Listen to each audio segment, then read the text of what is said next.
नमस्कार, करेन्ट न्युजमा यहाँलाई हार्दिक स्वागत छ। म प्रकाश गिरी। करेन्ट न्युजमा हामी कुनै पनि विषयवस्तु उठान मात्र गर्दैनौँ, यसको चिरफार अनि विश्लेषण पनि गर्ने गर्दछौँ। एमसीसी अब बहसको विषय बन्न थालेको छ। यसलाई सरकारले प्रश्न अमेरिकालाई सोधिसकेपछि यो प्रश्नको उत्तर पर्खेर सरकार र सत्तारूढ गठबन्धन पर्खेको छ। त्यसपछि यो विषयलाई कसरी सदनमा लैजाने कुरो टुङ्गो लाग्नेछ।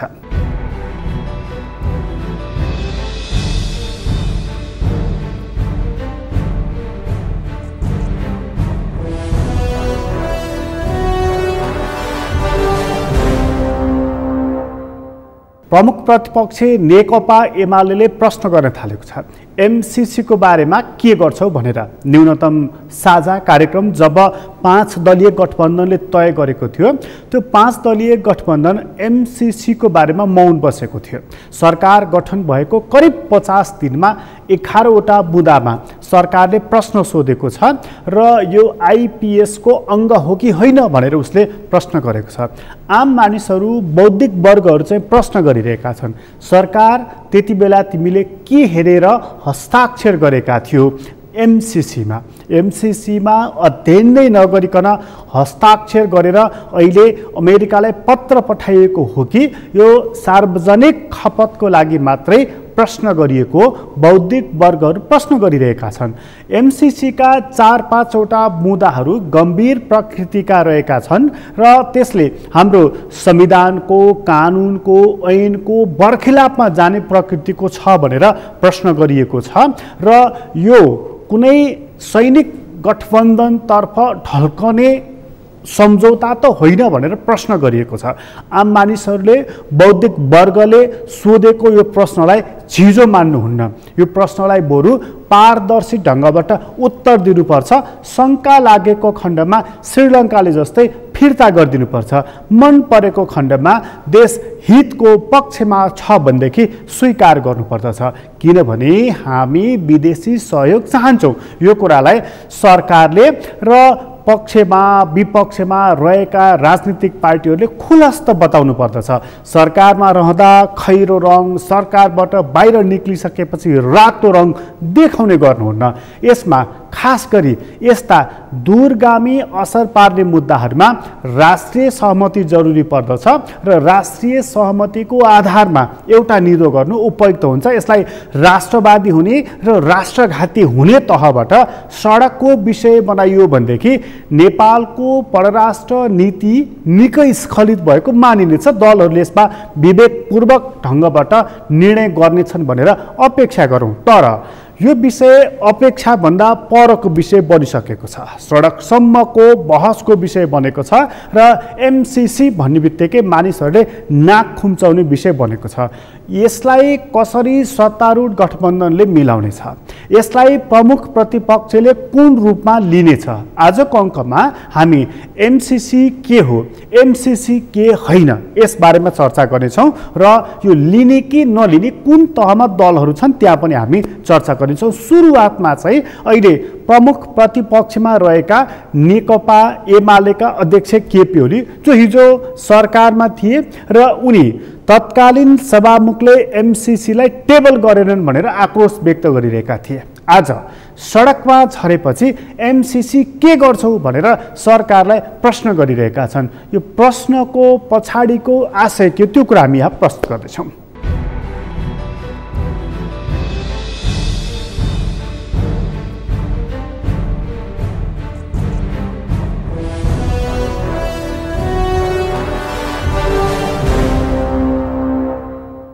अहिले एमसीसी बोल्दैन, झुक्याएर पास गर्न खोजे होला।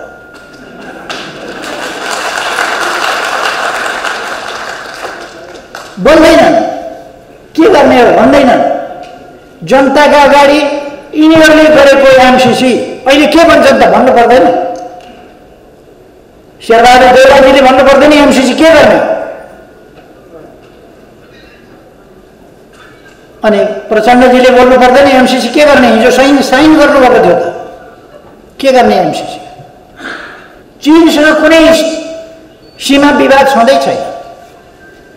कसलाई खुसी पार्नका लागि चीनसँग सीमा विवाद भनेर समिति बनाउनु पर्यो। कसलाई खुसी पार्नु? चीनसँग सीमा विवाद छैन। यो सरकारलाई म चुनौती दिएर भन्न चाहन्छु, यो समितिले सीमा विवाद कुनै ठाउँमा देखाओस्। उहाँहरूले भन्नुभएको छ, मलाई पनि राम्रो लागेको छ, उहाँहरूले मोर्चा कसेर एमालेसँग चुनाव लड्छौँ भन्नुभएको छ। राम्रो आइडिया, राम्रो आइडिया। एक्लै चुनावमा आयो भने हरेकको जमानत जफ्त हुन्छ। एमालेसँग चुनाव लड्न एक्लै आउने 8-9 भनिदिएको छु मैले पनि, खुलस्त भनेको छु। एक्लै चुनावमा लड्न आयो भने जमानत जफ्त हुन्छ। 8 नगर्नु, मिलेर आउनु, जमानतसम्म जोगिन्छ, मिलेर आउनु। तर नेकपा एमाले कुनै बैशाखी टेकिरहनु पर्ने पार्टी होइन। यो जनताको साथ लिएर आफ्ना नीति, आफ्ना उद्देश्य, आफ्ना कामहरू र भविष्यका योजनाहरू जनताका बीचमा लगेर देश र जनताका निम्ति काम गर्ने, देशको राष्ट्रियताका निम्ति काम गर्ने, देशको विकास गर्ने, देशमा सुशासन गर्ने पार्टी हो, ल्याउने पार्टी हो। त्यसमा यो एक्लै चुनाव लड्न सक्छ, एक्लै जित्न सक्छ। र मैले अघि नै भने अबको चुनावमा यस्तो जाली जेली काम गर्ने गठबन्धन बनाएर झ्यालबाट मच्छर पसे जसरी पस्ने, अस्तिसम्म जुन खाटमा बसिराखेका थिए त्यही खाटमा बन्छराले हानै छन् अहिले पनि। अस्तिसम्म जुन पिर्कामा बसेका थिए त्यो पिर्का भाँच्यै छन्। जुन मन्दिरमा पूजा गरिराखेका थिए त्यो मन्दिरमा थुकै छन्। अहिले माधव नेपालको पार्टी भन्छन् नि, अहिले त दर्ता गरेका। आजदेखि हो र 5 पार्टीको गठबन्धन भनेर माधव नेपाल कहाँ पार्टी थिए? पार्टी नै थिएन। तर प्रचण्ड शेरबहादुरहरू के भनिराखेका थिए भने 5 पार्टी। कुन 5 पार्टी थिए? एउटा पार्टी माधव नेपाललाई भनेको Madhav Nepal party. Madhav Nepal party, Madhav Nepal party अन्तिममा पनि भने त्यही हो, माधव नेपाल। अन्तिममा पनि भने माधव नेपाल पार्टी। त्यो एकीकृत नै रहन्छ, किनभने माधव नेपाल एकीकृत नै रहन्छन्। एकीकृत माधव नेपाल पार्टी।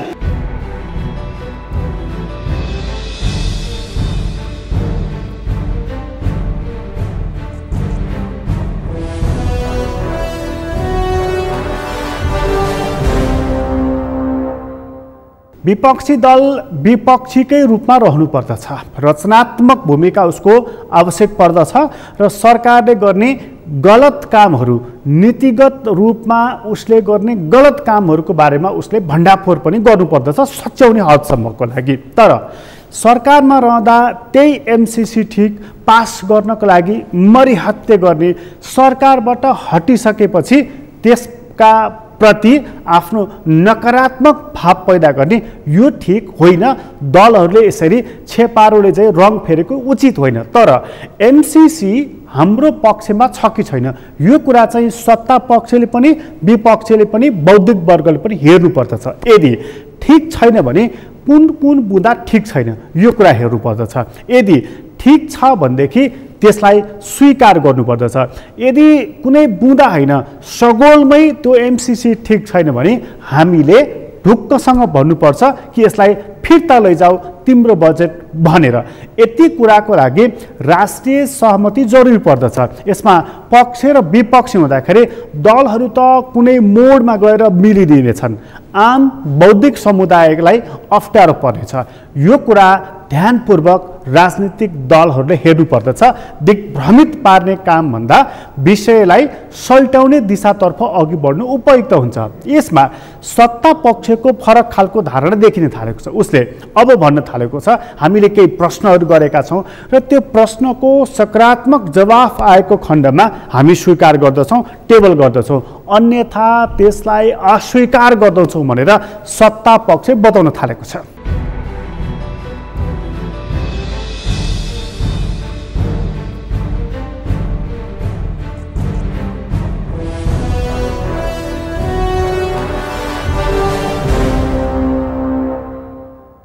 साथीहरूले पनि आफ्नो इच्छा व्यक्त गरिरहनु भएको छ। त्यो अस्वाभाविक पनि भएन, इच्छा व्यक्त गर्नु पाइन्छ।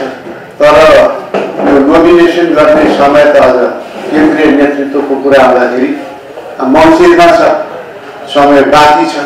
त्यसकारण अहिले चाहिँ नेतृत्व गर्न चाहन्छु भन्नेले भोलि मन बदल्न सक्छन्। अहिले चाहिँ केही नभनेका आफूले भोलि उठ्न सक्छन्। त्यसकारण अहिले नै यो को उठ्न थाले, के हुन थाल्यो भनेर धेरै हामीले चिन्ता गर्नुपर्ने आवश्यकता छैन। त्यसको पनि व्यवस्थापन होला, भएन भने पनि मतदाताहरूले नै व्यवस्थापन गरिहाल्छ। मन्त्री परिषद चाँडो विस्तार हुनुपर्दछ भन्ने कुरामा दुई मत छैन, लामै समय भइसकेका छ। तर यो विभिन्न घटकहरू पार्टीहरू जोडेर यो सरकार बनाउनु पर्ने, काङ्ग्रेससँग बहुमत सङ्ख्या छैन। त्यो अवस्थामा घटक दलहरूले समयमा त्यो नामावली नदिँदा, खास गरेर माधवजी उहाँको पार्टी बनाउने प्रक्रियामै लामो समय लाग्यो। त्यसपछि पनि त्यो नाम आएको छैन, जसोदाबाट पनि आएको छैन। यो आउने बित्तिकै यो पूर्णता पाउँछ। अब धेरै यो चाहिँ लम्बिने जस्तो मलाई लाग्दैन। त्यति लामै समय भइसक्यो, अब लम्ब्याउनु पनि हुँदैन र यसले चाहिँ चाँडै पूर्णता पाउनुपर्छ। नेपाली काङ्ग्रेस पार्टीको आफ्नो जुन सवाल छ, हाम्रो बिचमा मन्त्रीलाई लिएर कुनै समस्या छैन, अलरेडी रेडी नै छ। उहाँले तिन बित्तिकै यो चाहिँ टुङ्गो लाग्छ यो मन्त्री परिषदको बारेमा। र जहाँसम्म तपाईँले यो विभिन्न अहिले चाहिँ यो अन्तर्राष्ट्रिय मुद्दाको विषयमा उल्लेख गर्नुभयो, सीमाको बारेमा उल्लेख गर्नुभयो। नेपाली काङ्ग्रेस पार्टी एउटा लोकतान्त्रिक पार्टी मात्रै होइन, एउटा राष्ट्रवादी पार्टी हो, यो राष्ट्रभक्त पार्टी हो। देशको सुरक्षा, राष्ट्रिय अखण्डताप्रति सधैँ सजग छ। जनताको बिचमा गएर हामी उत्ताउलो नारा लगाउँदैनौँ, तर सम्बन्धित देशसँग जोसँग हाम्रो सीमाको विषय होस्, व्यापारको विषय होस्, जुनसुकै हाम्रो स्वार्थ र चासोसँग जोडिएका विषय होस्, निर्धारित कुरा राख्ने हाम्रो चाहिँ एउटा अभ्यास छ। त्यसै अनुरूप अब अहिले चाहिँ यो दार्चुला यो क्विन घटनाको बारेमा पनि त्यसै हुनाले सरकारले छानबिन समिति नै बनायो। गृह मन्त्रालयले छानबिन समितिले रिपोर्ट ल्याएपछि त्यसको आधारमा परराष्ट्र मन्त्रालयलाई लेखेर दिएको छ। परराष्ट्र मन्त्रालयले चाहिँ मौखिक रूपमा यो कुराहरू चाहिँ कन्भे गरिसकेका छ सम्बन्धित मित्र राष्ट्रसँग। त्यसको चाहिँ के अरे मैले बुझेसम्म औपचारिक रूपमा पनि त्यो जाँदैछ। अब यो हेलिकप्टर चाहिँ दार्चुलामाथि उड्यो भन्ने विषयमा जुन पत्र पत्रिकामा आएपछि त्यसको पनि यकिन हामीले कहिले पनि कूटनीतिक सम्बन्धको कुरा गर्दाखेरि आफू यकिन नभइकन 1 इन्च पनि तलमाथि हामीले भनेको कुरामा तलमाथि हुनुहुन्न। त्यो भयो भने मात्रै हाम्रो कुरा चाहिँ ठोस रूपमा उनीहरूले चाहिँ सुन्ने अवस्था आउँछ। त्यसो हुनाले त्यसको पूर्ण जानकारी लिएपछि के भएको रहेछ त्यसको आधारमा अवश्य पनि त्यहाँ उठान गर्नुपर्ने अवस्थामा अवश्य पनि सरकारले उठान गर्छ। त्यसमा दुई मात्रै छैन भन्ने मलाई लाग्छ। त्यस्तै चिनिया बोर्डरमा हुम्लामा पहिल्यैदेखि यो त्यहाँ समस्या देखिया छ, अतिक्रमण भएको छ भन्ने कुरा त्यहाँ निर्वाचित प्रतिनिधिहरूले पनि भने, त्यहाँका बोर्डरमा रहेका नागरिकहरूले पनि भनेपछि पहिल्यै सरकारमा हुँदादेखि त्यो विषयवस्तु उठेको। अहिले यो सरकार आएपछि यो साझा न्यूनतम कार्यक्रममा पनि त्यस बेलामा पनि यो मन्त्री परिषदले नै समिति बनाएर त्यसलाई छानबिन गर्ने भने अनुसार त्यो छानबिन हुँदैछ। तर छानबिनको जे निष्कर्ष हुन्छ त्यो निष्कर्षका आधारमा ती कुराहरू चाहिँ उठाउनु पर्ने स्थिति देखियो। त्यहाँ चाहिँ निचेको देखियो भने अवश्य पनि नेपाल सरकारले उठाउँछ, चाहे भारत हो, चाहे चीन हो, चाहे अरू जुनसुकै देशहरूको हाम्रो सम्बन्धको।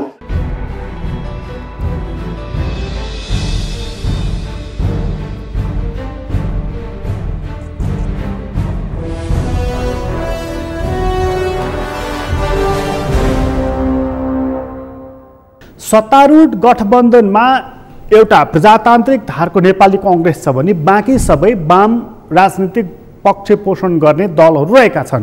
ती मध्येका अधिकांशको मत एमसीसी प्रति सकारात्मक रहेको छैन र त्यो एमसीसीमा केवल अमेरिका मात्रै जोडिएको छैन, भारत पनि जोडिएको छ। यो के कारणले भनेर प्रश्न पनि भइ नै राखेको छ र जब यो सैन्य गठबन्धनतर्फ ढल्केको भन्ने यसले भाव दिन्छ भने स्वीकार्नु हुन्न, किनभने हामी असंलग्न परराष्ट्र नीति बोकेको राष्ट्र हो भनेर पनि झकझकाउने कोसिस र कामहरू भइराखेका छन्। यो कुरा संसदमा टेबल हुँदैमा हामीले आकाश खस्यो भन्ने ठान्नु हुँदैन। त्यहाँ छलफल हुनुपर्दछ बृहत रूपमा। यदि गलत छ भने अस्वीकार गर्ने, अस्वीकृत गर्ने तहसम्मको क्षमता सांसदहरूले राख्नु पर्दछ। राजनीतिक पार्टीहरू त्यो हदसम्मको बेइमान हुनुहुन्न। यो कुरालाई आम मानिसहरूले पनि, आम नागरिकहरूले पनि खबरदारी गर्नुपर्दछ। तर यदि सरकारले सोधेका प्रश्नहरूको जवाफ अमेरिकाले हामी संशोधनको लागि पनि तयार छौँ भने चाहिँ के गर्ने नि? यो प्रश्नलाई पनि हामीले ध्यानपूर्वक हेर्नुपर्दछ। अर्थात् हामीले भनेअनुसारको बुँदाहरू राखेर हामीले भनेअनुसारको प्रोजेक्ट आयो भने स्वीकार गर्नुपर्दछ। यो कुरालाई हामीले स्वीकार गर्नुपर्दछ। त्यसो नगरिकन सगोलमै एमसीसी बेठिक छ भन्नु भनेको अर्को खालको समस्या हो। त्यसको बारेमा अलग्गै बहस गर्न सक्नुपर्दछ। राजनीतिक दलहरू चाहिँ कुन पाटोमा छन्? जस्ताको तस्तै होलसेलमै पास गरौँ भन्ने पक्षमा छन् वा संशोधन सहित पास गरौँ भन्ने पक्षमा छन् वा लिनै हुन्न अमेरिकी साम्राज्यवादको सहयोग भन्ने पक्षमा छन्? हामी यो कुरा लिएर एकछिनपछि आउनेछौँ। अहिले छोटो विश्राम लिँदैछौँ।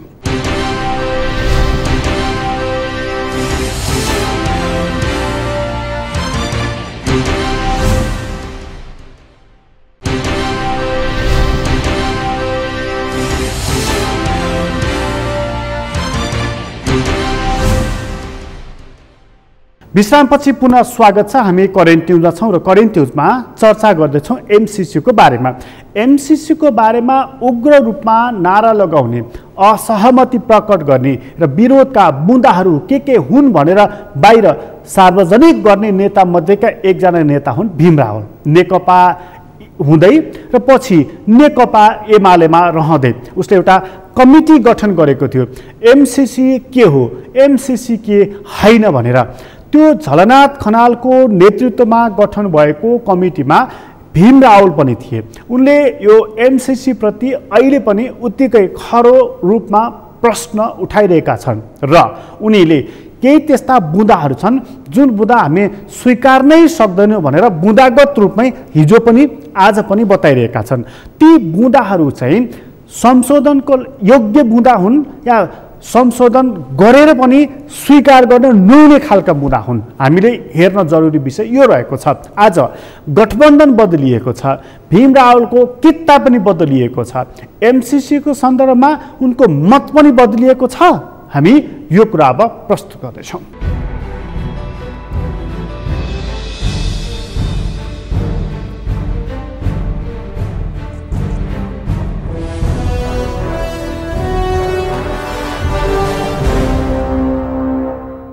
झिलिमिली हुन्छ यो देश भनेर जनतामा भ्रम छरेर नेपाललाई उपनिवेशकरणको बाटोमा धकेलिँदैछ। यदि तपाईँहरू देशभक्त नेपाली हो भने म कमरेडहरूलाई यहीबाट आह्वान गर्न चाहन्छु, नेपाललाई पराधीन उपनिवेश बनाउन पाइँदैन भनेर आफ्नो ठाउँबाट आवाज उठाउनुहोस्, नत्र एउटा बिहानीमा हामी अर्काको नियन्त्रणमा गइसक्नेछौँ। जसरी बेलायतीहरूले भारतमा इस्ट इन्डिया कम्पनी खोल्यो, त्यो इस्ट इन्डिया कम्पनीभन्दा खतरनाक छ यो सुन्दै। यदि यो सम्झौता भयो भने नेपालको स्वाधीनतामाथि ठुलो आघात हुन्छ र हामी नेपालीले आजसम्म एउटा स्वतन्त्र नेपाली भएर जुन बाँच्न पाएका छौँ, हामी ठुलो अर्काको नियन्त्रणमा जान सक्ने खतरा उत्पन्न हुन्छ। त्यसको कार्यालय मिलेनियम च्यालेन्ज कम्प्याक्ट के अरे अकाउन्ट भन्ने एउटा कार्यालय छ खोलेको। नेपालको कार्यालय त्यसको सचिव त अर्थ सचिव हुन्छ नि, त्यसको प्रमुख त भन्ने भनाइ गरिएको छ। तर त्यसको कार्यालय कहाँ छ? याकेन्डीमा, पाँचतारे होटलमा। नेपाल सरकारका कार्यालय नेपाल सरकारका घरमा हुन्छन् कि पाँचतारे होटलमा हुन्छ? नेपाली जनताको राजस्व खर्च गरेर त्यो काम गरिँदैछ र रेडियोबाट टेलिभिजनबाट एमसिसीको बारेमा विज्ञापन गरिँदैछ नेपाली जनताको राजस्व खर्च गरेर। कुनै देशले दिने अनुदान सहयोगको बारेमा अर्को देशले झ्याली पिटेर यसरी विज्ञापन गर्छ कहीँ दुनियाँमा? सुन्नु भएको छ? योभन्दा राष्ट्रको अपमान के हुन सक्छ? भर्खरै एउटा टेलिभिजनबाट पनि बजाएको रहेछ, धेरैले विरोध गरेपछि त्यो बन्द भयो, तर रेडियोबाट बजाउने काम जारी छ। यो सम्झौता असमान छ, सार्वभौमिक समानताको सिद्धान्त अनुरूप छैन। यसका कतिपय प्रावधानहरूले नेपालको आत्मनिर्णयको अधिकार र स्वाधीनतामाथि हमला गर्छ। प्रस्तावना धारा 3, धारा 3(2) को 6, धारा 5 को 5(1), 5(2), धारा 6 ग, 6(3) ख, यी सम्पूर्ण सम्झौताको अनुसूची 1, त्यसपछि गएर यसको अनुसूची सम्झौताको धारा 1 हो। यसका विभिन्न दफाहरूमा नेपालको स्वाधीनता र स्वतन्त्रतामाथि आँच पुर्याउने कुराहरू छन्।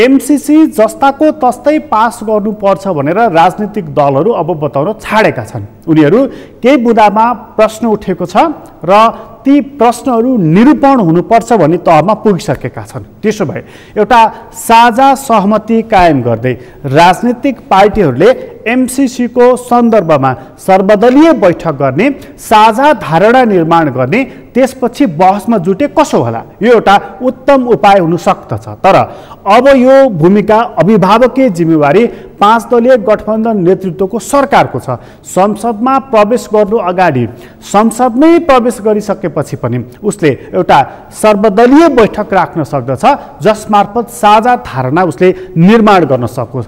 त्यो काम किन भइराखेको छैन? त्यो काममा विलम्ब हुनुको कारण के हो? यो कुरामा प्रश्न सरकारले पार्नुपर्दछ। र एमसिसीको सन्दर्भमा जब यति धेरै प्रश्न उठेका छन् भने नेताहरूले मात्रै मत र मन मिलाएर हुँदैन, आम मानिसलाई पनि यसका पक्ष र विपक्षका मुद्दाहरूको सन्दर्भमा प्रश्न पार्नु पर्दछ। अब यदि त्यसो नगरिकन गुपचुप रूपमा मिलियो भने हिजोको महाकाली सन्धि जस्तो हुनेछ, जसलाई पास गरेर पनि अर्थपूर्ण हुँदैन। यो कुरालाई पनि सरकारले र राजनीतिक पार्टीहरूले हेक्का राख्नुपर्दछ। एमसिसी पास गर्ने या फेल गर्ने मात्रै कुरा होइन, पास गरेपछि कार्यान्वयन गर्ने पनि कुरा हो। र फेल गरिसकेपछि हाम्रो कूटनीति फेल भएको सन्देश जानु हुँदैन। यो कुरातर्फ पनि ध्यान दिनुपर्दछ। यसमा सत्ता गठबन्धन कति होसियार छ? यसमा सत्ता गठबन्धनले खोजेको के हो? हामी त्यो कुरा प्रस्तुत गर्दैछौँ।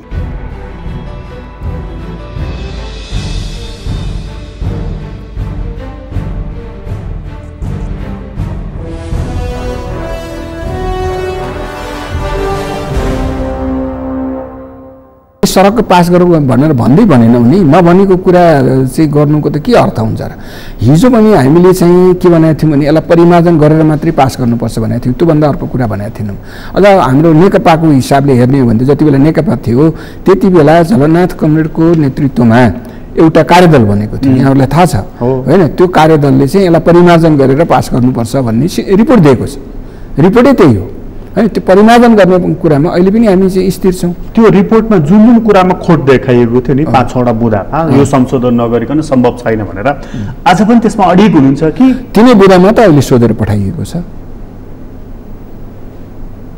तिनै बुँदामा स्पष्ट हुनु पर्यो।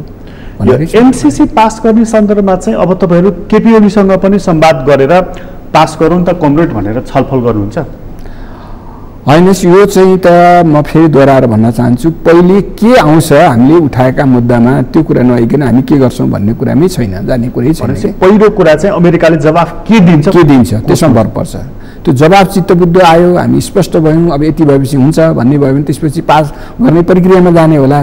त्यो प्रक्रियामा जाँदाखेरि कसरी जाने, के गर्ने, त्यसपछि हुने कुरा हो। पहिले त त्यो स्पष्ट हुनु पर्यो। यो बाहिरको माहौल पनि तपाईँले हेरिराख्नु भएको नि, एमसिसी नामै सुन्न नचाहिरहेको एउटा माहौल छ नि, अनि त्यो माहौल हामीले नै सिर्जना गऱ्यौँ होइन। हामीले यो चाहिँ यस्तो यस्तो यस्तो यस्तो यहाँ चाहिँ समस्या छ, यो छ, त्यसो भएर यो अहिले गर्न मिल्दैन भनेर हामी बोलेर हिँडेका छौँ।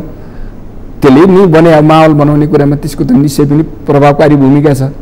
पार्टीका नेताहरूले चाहिँ बोलेरै यो सार्वजनिक भएर त्यो माहौल बन्दै गएको होइन। आज त्यो जनजनमा पुगेको छ र जनजनमा एउटा छाप के परेको छ भने एमसिसी पास भयो भने अमेरिकी फौज बुट बजार्दै काठमाडौँको सडकमा आइपुग्छ भनेर त्यही आउने नआउने कुराको त हामीले स्पष्टता खोजिरहेका छौँ होइन। त्यसमा कतिपय त्यस्ता आशंकाका विषयहरू जुन छन् ती आशंका मेटाउने गरी प्रश्नसँग यो चाहिँ नेपालको हित अनुकूल छ भन्ने हिसाबले कुराहरू स्पष्ट भयो भने अब ठिक छ, यति भएपछि अब यसलाई लिएर जाउँ भन्ने होला होइन, त्यो गर्न सकिएला।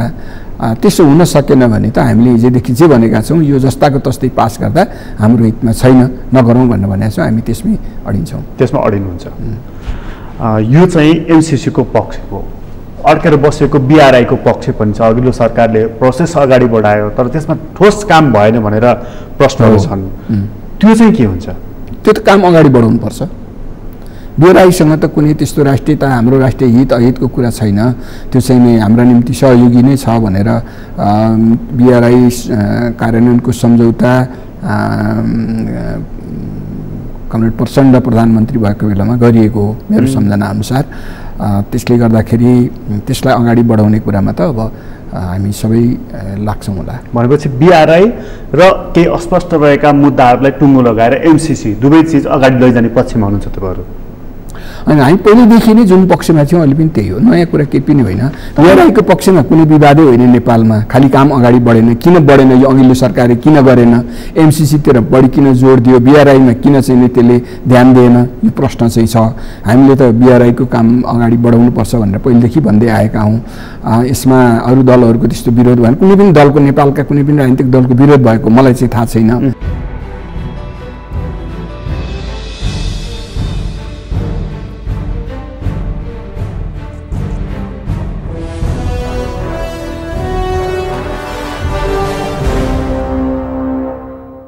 एमसिसी साँच्चैकै रडाको मचाउने विषय बनेको छ। सत्ता गठबन्धनमा पनि यसले कसिलो किसिमले प्रवेश पाएको छ।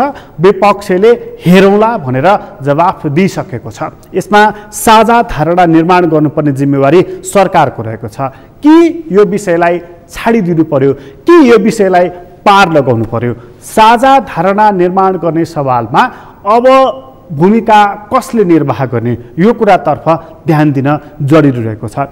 एउटै विषयले राजनीति ध्रुवीकृत हुने, राजनीतिलाई यसै गरी ध्रुवीकृत गरिराख्यो भने राजनीतिक सङ्क्रमणकै बिचमा गुजिरहेका हामी नेपालीलाई थप सङ्क्रमणले जरा गाड्नेछ। यो राम्रो विषय होइन। यसकारणले सङ्क्रमण जति छिटो अन्त्य गर्न सक्यो त्यति छिटो राजनीतिक लाभ हुन्छ।